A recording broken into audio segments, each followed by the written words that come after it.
Ah, les grosses factures annuelles. C'est le genre de choses qui peut vraiment plomber le moral, n'est-ce pas? Eh bien, aujourd'hui, on va voir ensemble une méthode toute simple pour ne plus jamais se laisser surprendre et gérer ça sans la moindre angoisse. On commence avec cette idée qui, je trouve, tape en plein dans le mille. C'est tellement vrai. Les dépenses qu'on n'a pas vues venir, elles nous coûtent cher. Pas seulement sur le compte en banque, mais aussi en charge mentale, en tranquillité d'esprit. Alors la grande question, c'est comment on fait pour sortir de ce cercle vicieux? La bonne nouvelle, c'est qu'il existe une stratégie. Une stratégie vraiment simple pour que ces soi-disant urgences prévisibles redeviennent ce qu'elles devraient être, de simples formalités. Bon, avant de parler de la solution, penchons-nous un instant sur le cœur du problème.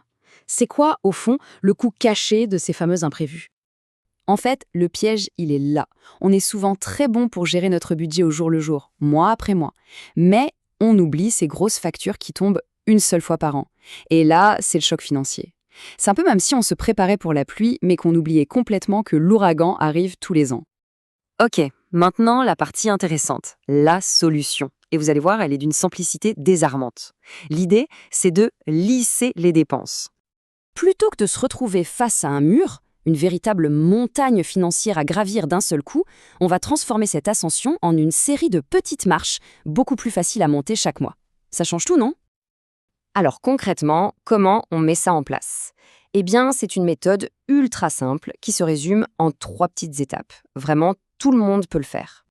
Première étape, on prend un moment pour lister toutes les dépenses annuelles. Les assurances, les impôts, les vacances, la taxe foncière, tout. Deuxième étape, on additionne tout ça. Et troisième étape, la magie opère. On prend ce total et on le divise simplement par 12. Et voilà, on a notre objectif d'épargne mensuelle.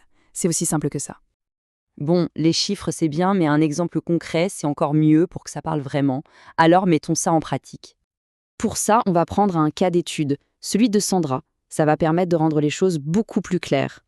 Alors Sandra, elle a fait l'exercice. Elle a posé sur papier toutes ses dépenses annuelles. Et en additionnant tout, elle est arrivée à un total de 2 400 €. Et donc, ce fameux 400 €, on le divise par 12 mois et ça nous donne 200 €. Voilà son chiffre magique. C'est ce qu'elle doit mettre de côté chaque mois. L'objectif devient tout de suite beaucoup plus gérable, beaucoup plus clair. Fini les mauvaises surprises. Maintenant, une question se pose. Où est-ce qu'on met cet argent? L'idéal, c'est un compte d'épargne sans risque, comme un livret A. L'argent est disponible immédiatement si besoin. Et le vrai secret, la clé de voûte du système, c'est d'automatiser. On met en place un virement automatique chaque mois. Comme ça, c'est fait, on n'y pense même plus. Alors, il y a juste un petit détail à mentionner, c'est l'inflation. Oui, l'argent sur un livret peut perdre un peu de son pouvoir d'achat avec le temps. Mais honnêtement, c'est un tout petit inconvénient comparé à l'énorme avantage de ne plus avoir le stress des factures imprévues. Le gain en sérénité est immense. Parce que finalement, tout ce qu'on vient de voir, ça nous mène à un objectif. Un objectif qui change la vie. 0 surprise.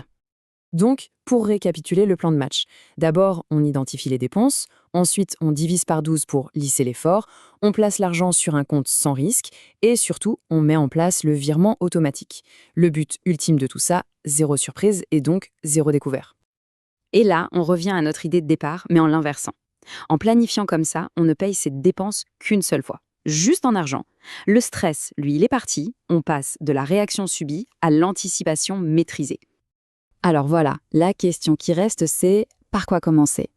Quelle est la première dépense annuelle qui pourrait être lissée? Quelle sera cette première petite victoire qui apportera un peu plus de sérénité dès aujourd'hui?